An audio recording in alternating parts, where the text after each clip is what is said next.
And it's been a while since we've been in the studio. I think our last little foray was outdoors. It's a little chilly today, so I thought I'd bring it back inside where it's nice and warm and toasty. And what I want to talk to you guys and gals about today as far as a workout goes, this workout's a little different from the others, and it all has to do with recovery. So I know I said that we would probably talk about an endurance-related workout. This certainly does qualify. However, what I love about this one is you can use this year-round. All athletes need to recover, especially from the previous day's bout of training. Regardless of the style of training, how you were training, recovery can play a very important role. I have had way too many athletes come into this practice thinking that they were doing something wrong in training and that I was going to be able to help them figure it out. And quite often what that is I have to go hard every day, but I can't seem to make that work. Well, you're not going to be able to make that work. If you're trying to train so hard every day that you're limping home, you can barely sleep at night, and you anticipate and expect that you're going to be able to repeat that day in and day out, I'm sorry. This is a falsehood. Repeat after me. This is false, and it's going to hurt me. It really will. This can be career ending. Worst case, you overtrain and you wreck yourself metabolically. Everything from issues with sex hormones to thyroid hormones. You can really do a lot of damage. Look up overtraining syndrome and you'll learn more.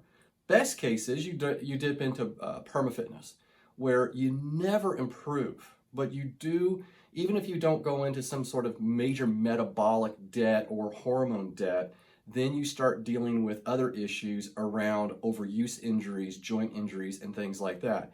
So active recovery needs to become part and parcel to your training practice. Whether you're working with me, another coach, or you're self-coached, this is something that must be in your plan.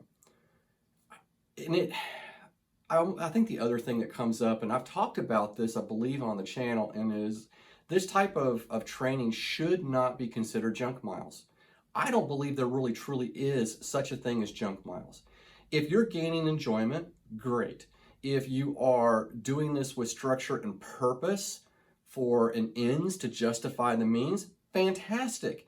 But you need to understand what it is that you're trying to accomplish.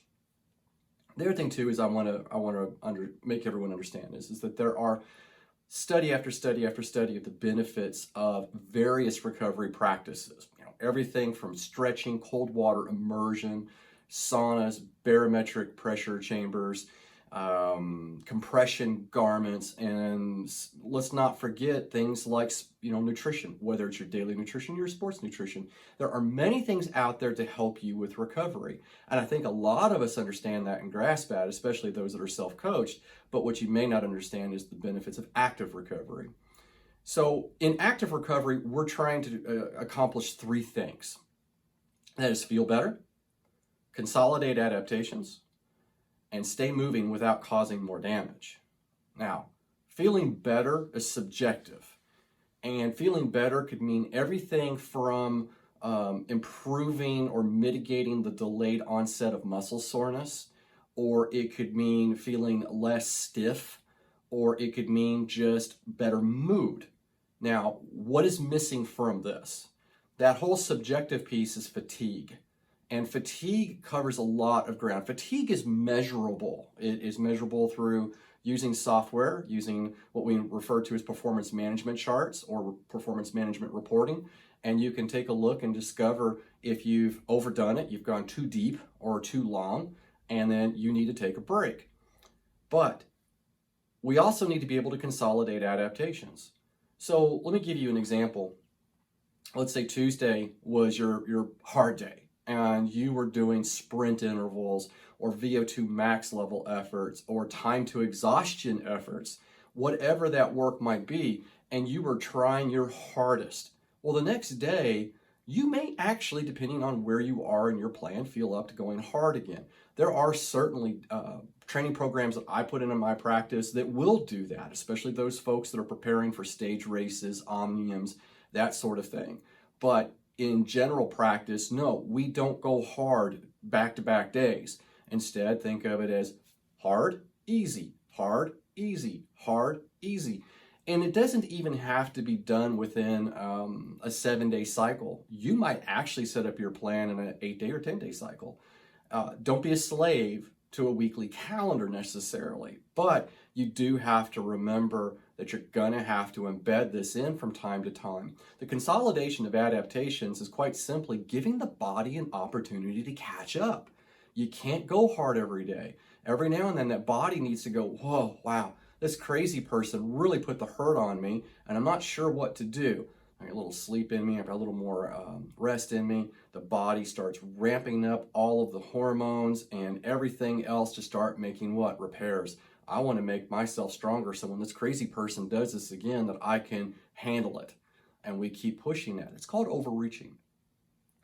Now, stay moving without causing more damage. That's the last thing that I want to add to this. And it's very, very important. And why is that? Well, quite simply, we need to keep the body in motion because a body that is in rest tends to do what? Stay at rest. And we want to be able to do this without causing any more damage, that the adaptations can't occur at a normal rate. Then lastly, before we go into the workout, I want to talk about the difference between active versus passive recovery. Active is very simple. You are moving.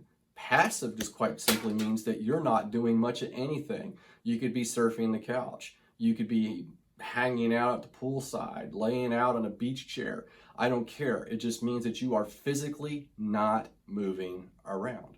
Okay, let's go ahead and let's jump right into this workout. I think you're going to find that this is going to be helpful, and I think you're going to find that it's incredibly easy to understand. As I said earlier in the video, this workout can be utilized any time of the year. It is not specific on a phase of training or a time of the season or anything like this. So anytime that you need active recovery, this is a go-to staple for coaches and athletes that train with purpose and structure. So it's called the recovery spin, so hopefully that wasn't anticlimactic for you, that it was something that you've not heard about. I just want to enforce in those of the folks that I coach how important this type of workout is and reinforce with others or help educate others that are self-coached or thinking about becoming coached, especially with this practice, that these are one of the things that you can lean on and they will help you. And what I like about this workout is it doesn't require a power meter. It doesn't require a heart rate strap. It doesn't require a cadence sensor, a speed sensor. If you've got one of those bikes in your quiver of bikes, your fleet of bikes, that doesn't have any sensors, that one that you just like to go cruise around on the park path, that is an excellent tool because you can lean on perceived exertion for this type of workout.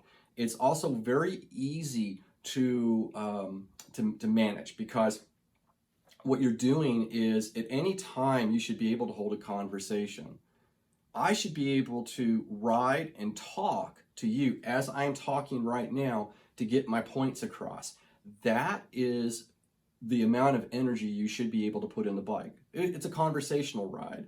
I would also add to this is that if you have folks in your life, you've got friends that don't train, don't race, maybe they're not as competitive as you, maybe it's a family member, a spouse, maybe it's a child, and you want to spend some time with those folks riding, but you can't do it when you're working hard or you're riding hard, then this is a perfect opportunity to reconnect with those people that you love and you can't get out with them on a normal basis.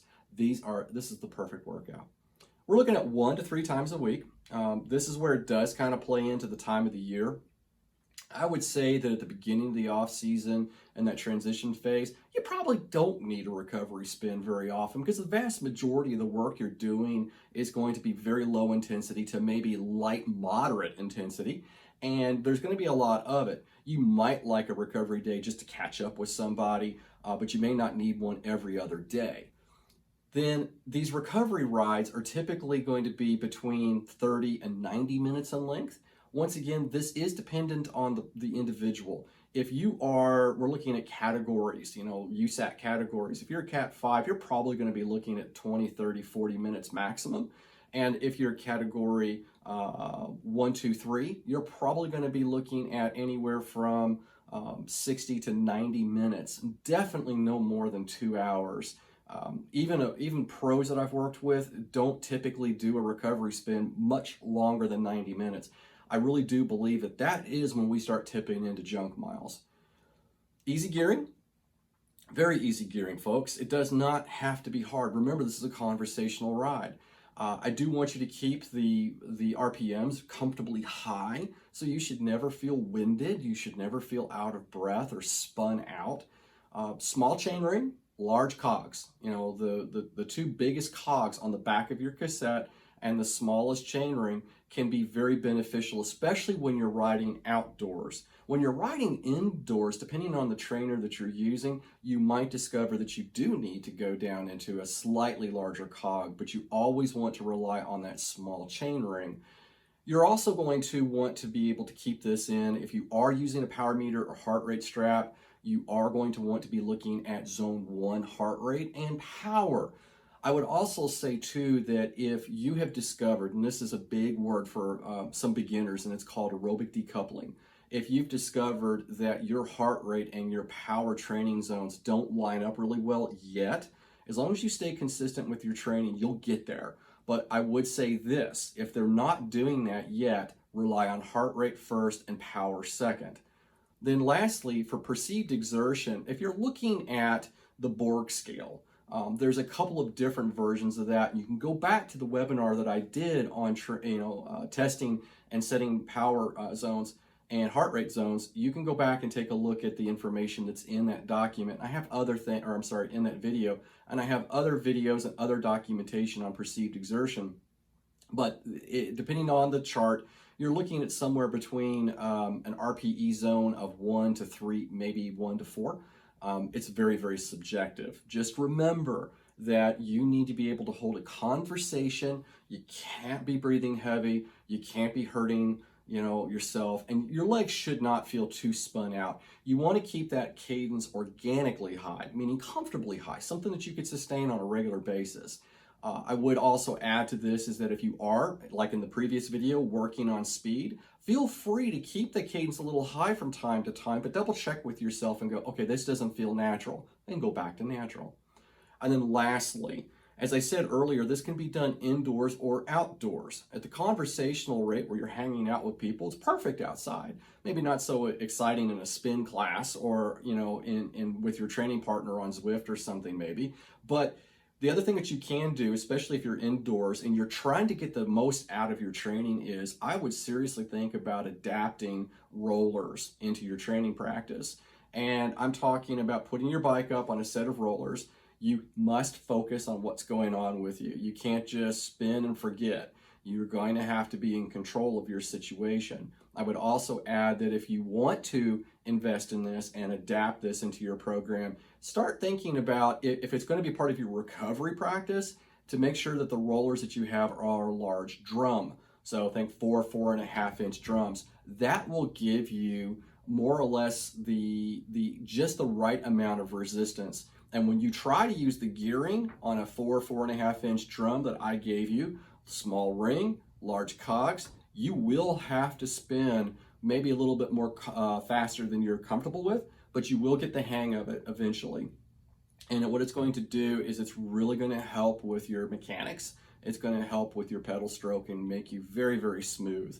If you've ever ridden behind somebody in a pace line or in a large group and you see how their back just stays rock solid still in the saddle and they look like a fish swimming upstream, that's one of the things that's going to help you with that, and a strong core. All right, everybody, that's all I have for this one. I hope this was helpful. Feel free to go back and take a look at the previous video on the speed workout. I'm not sure if we'll be doing another workout video next week. As you'll notice here, I didn't give you a graph. I didn't give you a workout file. And I'll just close with that. There's no reason for that. I'm just giving you the general guidance, and I do this with even the athletes that I coach. There really is no workout file for a recovery spin. It's just noted in the calendar that today you're going to do somewhere between 30 and 90 minutes. Keep that cadence comfortably high, keep the gearing easy, and enjoy yourself. All right, everybody, have a great rest of your training week, and don't forget to hit like, subscribe, and hit that bell. Thanks, everybody.